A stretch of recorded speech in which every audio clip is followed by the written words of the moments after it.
I'm not sure which of us came up with the idea of an interview. She prepared the questions in advance. I'd not seen them. And to be honest, I was a bit nervous. Who knows what's in the mind of a child? Welcome to the Haxby Shed interview. Now, this is our granddaughter, and out of all of our grandchildren, she's probably the most interested in what I do here. Now, we've got grandsons who show a lot less interest. Anyway, what we thought we'd do today is we just do a quick interview. Now, she's prepared some questions which I've not seen, and I'll do my best to answer. Shall we do that then? Yeah. All right then, we've got on a microphone each, and we've tested it. We think it's okay. Let's just see what happens. Right, what's your first question? How old were you when you started? Right, so how old was I when I got interested in all these things? Well, quite young, because my dad worked at the local chocolate factory. You know, like, when did you start, like, making all these in here? Oh, right. How old was I? Yeah. Well, I don't normally say how old I am. Let's just say 60. Okay. That'll do. Yeah, that's near enough. I was about 60. And we've been using this as a kind of storage junk room. And I've been trying to get my kids to take their stuff out. It was a lot of stuff we saved for our kids. You know, sofas, chairs, all sorts of things. And we'd been storing them for years.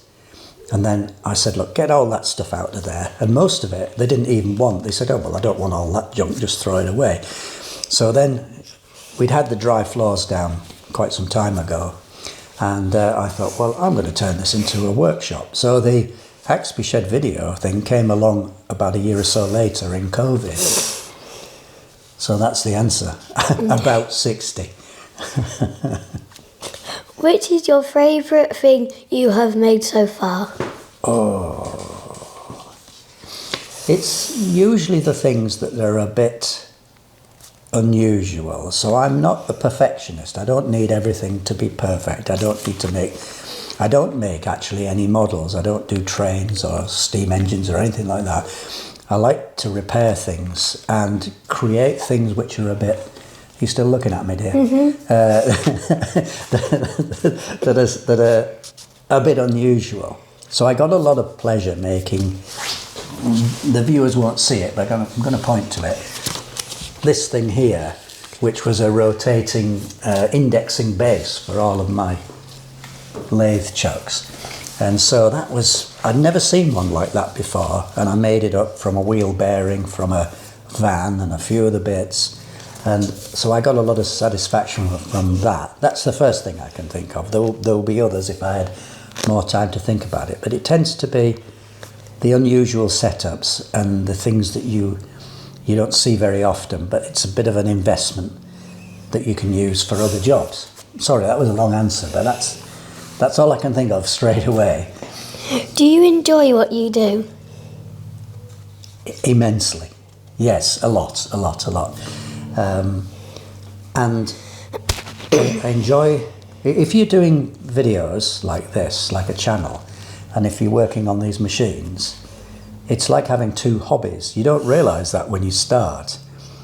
You think it's, I'll just do a bit of filming of videoing of a machine.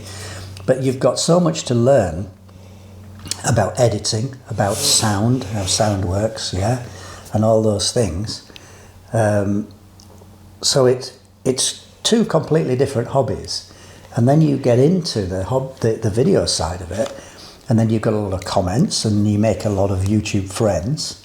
And then I thought about stickers. I thought, oh, who can be bothered with stickers really?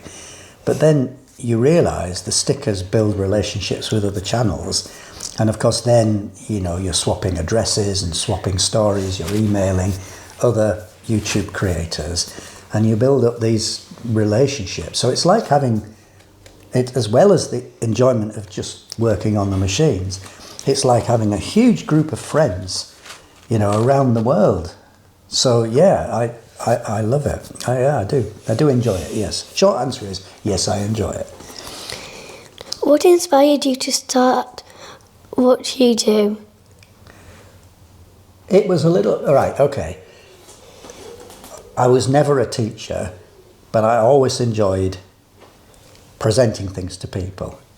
I've done hundreds of presentations, business presentations in the past, and I've always loved explaining things to people, which is what I'm doing right now, and presenting. But I never wanted to be a teacher or a college lecturer, because you'd have to do all the other stuff, which I wouldn't enjoy, which was, you know, marking people's homework and trying to get them to behave in class and all those other things.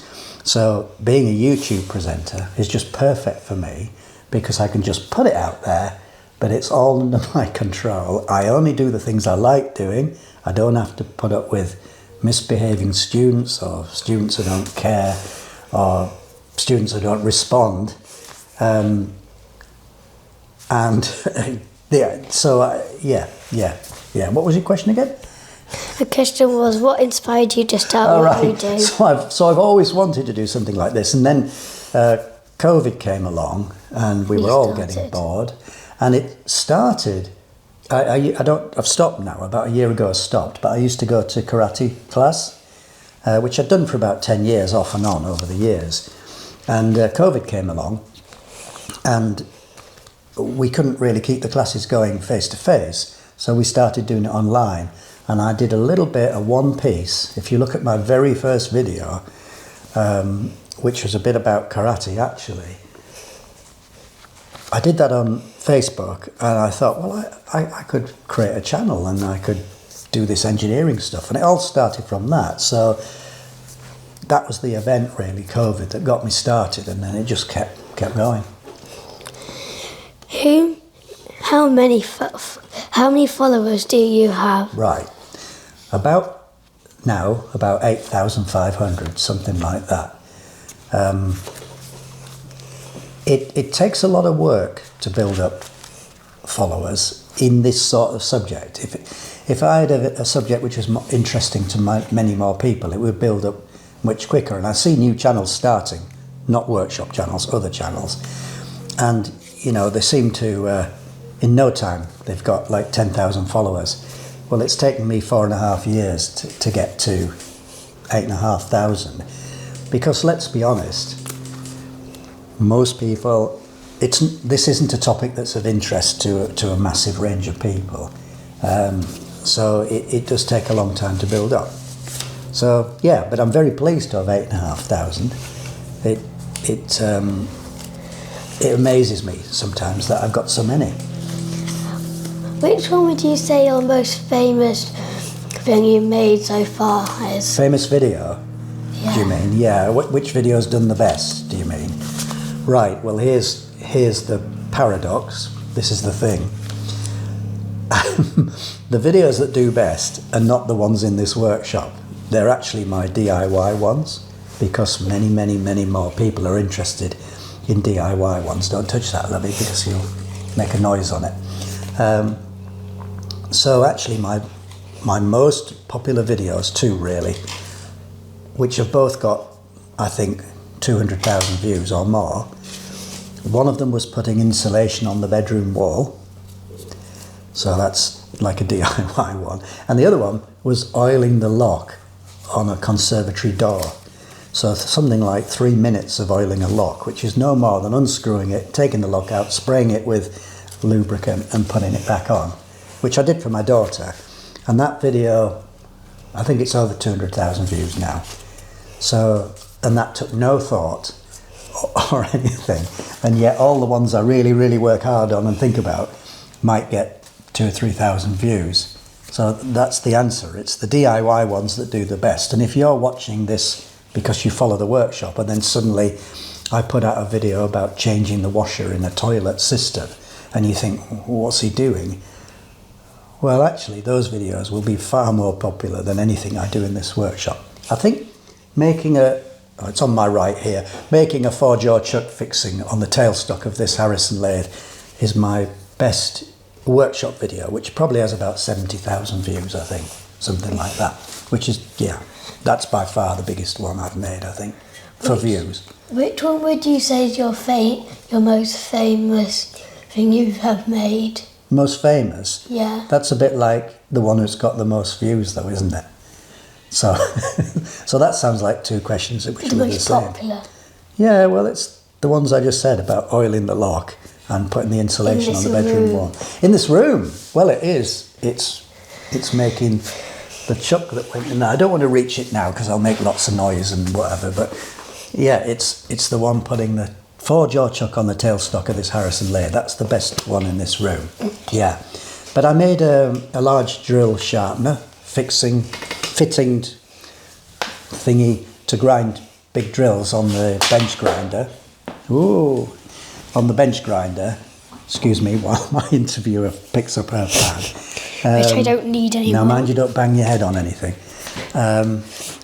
So where was I? Yes, so that's been very popular. The big drill sharpener jig, that's the word I was looking for. Yeah. So is that it? Have you asked all your questions? Yeah, and 2 more that wasn't on here. And 2 that wasn't on there. Right, can I ask you a question then? Yeah. She's now frightened. Well, I'll ask you a question. So why are you interested in the workshop? I just like it, I don't know why. Yeah, okay. So, but it's not what you'd like to do when you grow up, is it? No. No, okay. Yeah, all right then. I just enjoy making stuff. Well, you are the most interested in what I do. You're always the one who wants to come and look. We have another granddaughter who always wants to look, but that's because she wants to perform in front of the camera and she's a bit of an exhibitionist, so in that sense she likes to be the centre of attention. So, yeah, okay, well look, I tell you what, we'll leave it there because I think we've probably come to the end of the interview, haven't we? Yeah. So what do we say at the end of everything I do, mostly? Thank you for watching Haxby Shed. Can you say that? Nope. No. All right then. Bye. Can you say bye? Bye. Bye-bye. Thanks for watching. These are the 2 things that I mentioned which I couldn't reach during the interview because I didn't know those questions were coming. So this is an indexing base for L00 fittings, like the ones I have on my Harrison 140, and I haven't seen anything quite like this. So, you know, I really enjoyed making that because I think it's quite unique. 10 holes, 24 holes. And then this is just a mounting for a 4-jaw chuck for my tailstock. So this is Morse taper 3. It's not an expensive chuck. It was, I don't know, 45, 50 pounds, so $60, no, a bit more than that, maybe $65 US. All I can say is it's good enough. And the bearing in this one is a Ford Transit front wheel bearing, a new one. And this one I think was from a Ford Focus Mark 1. Some people have said, well, that's not the right sort of bearing for here. It needs to be a proper taper bearing. It needs to be adjustable. But honestly, you know, it works. That's all I can say. It works. It's good enough for what I use this for. So there we are. And that's my top video. It's 70 or 80,000 views. This one's far less, but this is probably one of the things that I enjoyed making the most.